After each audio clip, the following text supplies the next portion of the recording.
abalenzi bakoze bulungi nnyo okusinga bawala kati n'abawala nabo bagezaako omanyi bw'oba otunula ku performance kisinziira abamu bajja ku programs nga grade zaabwe zinungi naye omwana bw'amala n'agenda n'afuna skill after senior 4 n'akola certificate n'agenda n'akola diploma naye aba atandise n'okukola emirundi mingi. Beginning this year, a total of 20 new technical institutions, fully equipped, have started operating by admitting the first cohort of students.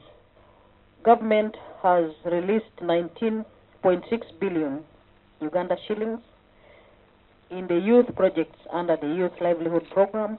I would like to encourage those whose results we are releasing today to take advantage of this program.